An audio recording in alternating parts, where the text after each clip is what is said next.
नमस्कार मेरे प्यारे पेंशनर भाइयों और बहनों, आप सभी का इस महत्वपूर्ण अपडेट में स्वागत है।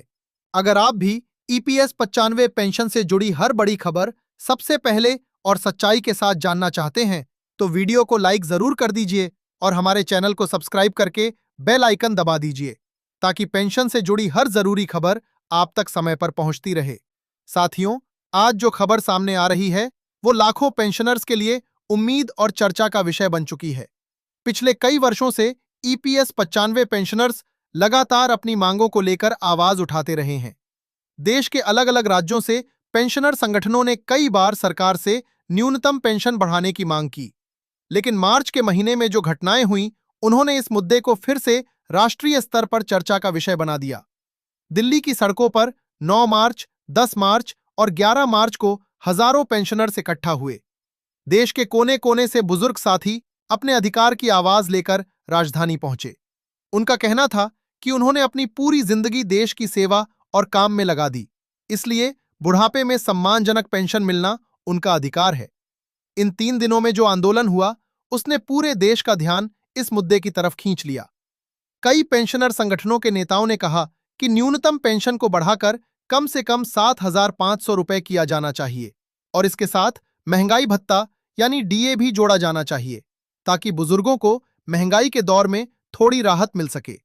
इसी दौरान कई जगहों पर यह चर्चा भी तेज हो गई कि सरकार इस मुद्दे पर विचार कर रही है और जल्द कोई फैसला सामने आ सकता है। पेंशनर संगठनों का कहना था कि इतने वर्षों से जो मांगे लंबित हैं, उन्हें अब और ज्यादा समय तक टाला नहीं जा सकता। साथियों, इन दिनों सोशल मीडिया और कई व्हाट्सएप ग्रुप में भी एक खबर तेजी से वायरल हो रही है। उस खबर में कहा जा रहा है कि सरकार में 7,500 रुपए प्लस डीए वाली पेंशन को मंजूरी दे दी है और इसका भुगतान 20 मार्च से लेकर 1 अप्रैल के बीच पेंशनर्स के बैंक खातों में भेजा जा सकता है। कई लोगों का यह भी कहना है कि भुगतान को चरणबद्ध तरीके से किया जाएगा, ताकि बैंकिंग सिस्टम पर ज्यादा दबाव ना पड़े। यानी कुछ लोगों के खाते में पैसा पहले आएगा और कुछ लोगों को थोड़ा इंतजार करना पड़ सकता है, लेकिन तय समय के भीतर सभी पेंशनर्स तक भुगतान पहुंचाने की बात कही जा रही है। हालांकि साथियों, यहां एक बात समझना भी बहुत जरूरी है। अभी तक सरकार की तरफ से इस बारे में कोई आधिकारिक और स्पष्ट घोषणा सार्वजनिक रूप से जारी नहीं की गई है। इसलिए ऐसी खबरों को सुनते समय हमें थोड़ा सावधान रहने की भी जरूरत है। पेंशनर संगठनों के कई नेता लगातार सरकार के साथ बातचीत करने की कोशिश कर रहे हैं। उनका कहना है कि अगर न्यूनतम पेंशन बढ़ाने का फैसला लिया जाता है, तो इससे लाखों बुजुर्गों को बड़ी राहत मिलेगी। आज भी देश में कई पेंशनर्स ऐसे हैं जिन्हें बहुत कम पेंशन मिलती है और उसी में उन्हें अपनी रोजमर्रा की जरूरतें पूरी करनी पड़ती हैं। दिल्ली के जंतर मंतर पर जो आंदोलन हुआ, उसने ये जरूर दिखा दिया कि पेंशनर्स अब अपनी आवाज को पहले से ज्यादा मजबूती के साथ उठाने लगे हैं। अलग अलग राज्यों से आए बुजुर्ग साथियों ने एकजुट होकर यह संदेश दिया कि वे अपने अधिकार के लिए शांतिपूर्ण तरीके से संघर्ष जारी रखेंगे। कई पेंशनर नेताओं ने यह भी कहा कि जब तक अंतिम फैसला नहीं हो जाता, तब तक आंदोलन और बातचीत दोनों जारी रहेंगे। उनका कहना है कि उनका उद्देश्य किसी से टकराव करना नहीं, बल्कि अपने अधिकार के लिए सरकार तक अपनी बात पहुंचाना है। इन सब घटनाओं के बीच अब सबसे बड़ा सवाल यही बन गया है कि अगर पेंशन में बढ़ोतरी का फैसला होता है, तो वो कब से लागू होगा और पेंशनर्स के खातों में पैसा कब तक पहुंचेगा। यही वजह है कि हर पेंशनर इस समय आने वाले दिनों की खबरों पर नजर बनाए हुए है। साथियों, मार्च का महीना इसलिए भी महत्वपूर्ण माना जा रहा है क्योंकि इसी समय वित्तीय वर्ष का अंत होता है और कई योजनाओं से जुड़े फैसले भी इसी दौरान सामने आते हैं। ऐसे में उम्मीद जताई जा रही है कि अगर सरकार इस विषय पर कोई बड़ा फैसला लेती है, तो उसका असर आने वाले वित्तीय वर्ष से देखने को मिल सकता है। पेंशनर्स की मांग साफ है। उनका कहना है कि न्यूनतम पेंशन इतनी होनी चाहिए जिससे बुजुर्ग सम्मान के साथ अपना जीवन जी सकें। बढ़ती महंगाई के दौर में दवाइयां, इलाज, खाने पीने और रोजमर्रा की जरूरतों का खर्च लगातार बढ़ता जा रहा है। इसलिए पेंशन में बढ़ोतरी की मांग लंबे समय से उठती रही है। इसी वजह से मार्च के इन दिनों में जो आंदोलन और चर्चा हुई है, उसने एक बार फिर इस मुद्दे को देश के सामने ला दिया है। अब हर किसी की नजर इस बात पर है कि आने वाले दिनों में सरकार और संबंधित विभाग। साथियों, जैसा कि हमने पहले भाग में समझा कि 9, 10 और 11 मार्च के आंदोलन ने पूरे देश का ध्यान इस मुद्दे की ओर खींच लिया। हजारों पेंशनर्स जब एक साथ दिल्ली पहुंचे और अपनी आवाज बुलंद की, तो ये संदेश साफ हो गया कि अब यह मुद्दा टालने वाला नहीं है। यही वजह है कि आंदोलन के बाद लगातार नई चर्चाएं और बैठकों की खबरें सामने आने लगी हैं। पेंशनर संगठनों का कहना है कि इस आंदोलन ने सरकार को यह एहसास करा दिया है कि ईपीएस 95 पेंशन का मुद्दा केवल एक आर्थिक विषय नहीं, बल्कि करोड़ों बुजुर्गों के सम्मान से जुड़ा हुआ सवाल है। जिन लोगों ने अपनी पूरी जिंदगी काम करके देश के उद्योगों को मजबूत किया, उन्हें बुढ़ापे में सम्मानजनक जीवन मिलना ही चाहिए। दिल्ली के जंतर मंतर पर जब हजारों बुजुर्ग एक साथ बैठे थे, तब वहां केवल नारे नहीं लग रहे थे, बल्कि एक भावना दिखाई दे रही थी। कई पेंशनर्स की आंखों में उम्मीद थी, कई लोगों की आंखों में सालों की पीड़ा थी।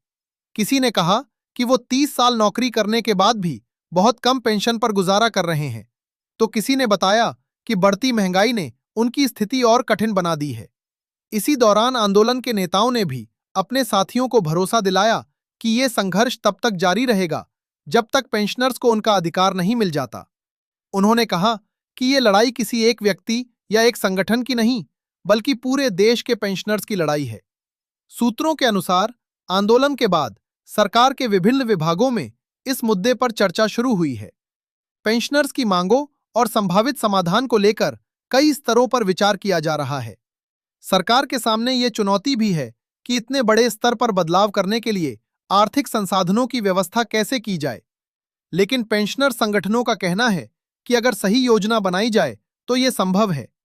उनका तर्क है कि देश के बुजुर्गों को सम्मानजनक पेंशन देना किसी भी सरकार की प्राथमिक जिम्मेदारी होनी चाहिए। यही कारण है कि इस मुद्दे को अब लगातार उठाया जा रहा है। आंदोलन के बाद देश के कई राज्यों में भी पेंशनर्स के बीच नई जागरूकता देखने को मिली है। लोग अब एक दूसरे से जुड़ रहे हैं, जानकारी साझा कर रहे हैं और अपने अधिकारों को लेकर पहले से ज्यादा सजग दिखाई दे रहे हैं। यह भी कहा जा रहा है कि यही एकता इस आंदोलन की सबसे बड़ी ताकत है। कई पेंशनर नेताओं ने अपने साथियों से कहा है कि अभी यह समय संयम और सतर्कता का है। आंदोलन ने सरकार तक संदेश जरूर पहुंचा दिया है, लेकिन अंतिम फैसला आने तक सभी को एकजुट रहना जरूरी है। उन्होंने ये भी कहा कि किसी भी अफवाह पर भरोसा करने के बजाय केवल आधिकारिक जानकारी पर ही ध्यान देना चाहिए। देश भर में लाखों पेंशनर्स अब आने वाले समय का इंतजार कर रहे हैं। हर किसी के मन में यही सवाल है कि आखिर सरकार इस मुद्दे पर कब तक अंतिम फैसला लेगी। अगर पेंशन में सुधार को लेकर कोई बड़ा कदम उठाया जाता है, तो ये लाखों परिवारों के जीवन में सकारात्मक बदलाव ला सकता है। पेंशनर संगठनों का मानना है कि ये आंदोलन केवल आर्थिक राहत के लिए नहीं, बल्कि सम्मान के लिए भी है। जब किसी बुजुर्ग को उसकी मेहनत का उचित सम्मान मिलता है, तो वो केवल पैसा नहीं, बल्कि आत्मसम्मान भी महसूस करता है। दिल्ली के आंदोलन ने यह साबित कर दिया है कि बुजुर्गों की आवाज को नजरअंदाज नहीं किया जा सकता। जब हजारों लोग शांतिपूर्ण तरीके से अपनी बात रखते हैं, तो उसका असर जरूर होता है। यही कारण है कि अब इस मुद्दे को राष्ट्रीय स्तर पर गंभीरता से देखा जा रहा है। आने वाले दिनों में इस पूरे मामले पर और भी स्पष्ट जानकारी सामने आ सकती है। पेंशनर संगठन लगातार सरकार के संपर्क में बने हुए हैं और स्थिति पर नजर रखे हुए हैं।